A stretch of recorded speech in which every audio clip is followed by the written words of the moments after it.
السلام علیکم ورحمۃ اللہ وبرکاتہ۔ دوستو، امید کرتا ہوں کہ آپ خیریت سے ہوں گے۔ میں محمد طیب قاسمی اور آپ دیکھ رہے ہیں طیب قاسمی آفیشیل یوٹیوب چینل۔ ناظرین، کیا سود کی رقم جہیز کے طور پر یا جہیز کے سامان میں استعمال کرنا جائز ہے؟ یہی سوال جناب دانش نشاط صاحب نے کیا ہے۔ تو اس سلسلے میں شریعت مطہرہ کا حکم کیا ہے اور مفتیان عظام اس سلسلے میں کیا فتویٰ جاری کرتے ہیں، آج اسی کو تفصیل سے دیکھیں گے۔ بس آپ سے گزارش ہے کہ ویڈیو کو آخر تک ضرور دیکھیں، اور چینل پر نئے ہوں تو چینل کو اس طرح کی ہماری مزید ویڈیوز پانے کے لیے سبسکرائب بھی کر سکتے ہیں۔ چلیے پھر فتوے کا رخ کرتے ہیں۔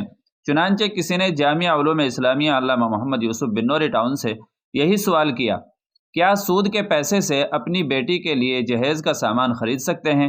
تو جامعہ کی طرف سے جواب دیا گیا ہے، جسے آپ اپنی اسکرین پر بھی دیکھ سکتے ہیں۔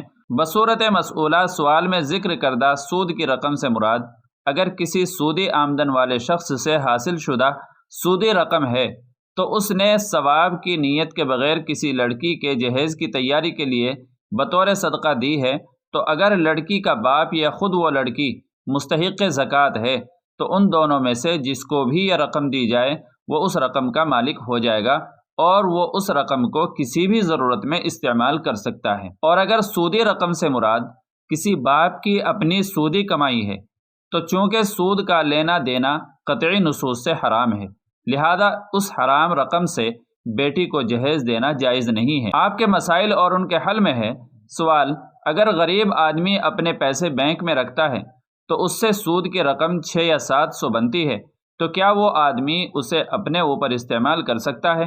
اور اگر نہیں کر سکتا تو کیا پھر اسے اپنی بیٹی کے جہیز کے لیے کوئی چیز خرید سکتا ہے؟ جواب، سود کا استعمال حرام اور گناہ ہے، اس سے بیٹی کو جہیز دینا بھی جائز نہیں ہے۔ سود کی رقم کا مصرف، جلد نمبر 7 صفحہ نمبر 344، مکتبہ لدھیانوی۔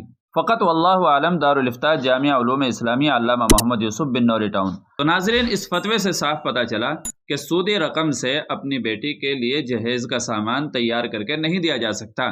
اسی طریقے سے اگر کوئی دوسرا آدمی سود کی رقم دے رہا ہے اور باپ یا بیٹی مستحق زکوٰۃ ہے تو وہ اس سودی رقم کو لے کر کے اپنی ضرورت کو پورا کر سکتے ہیں۔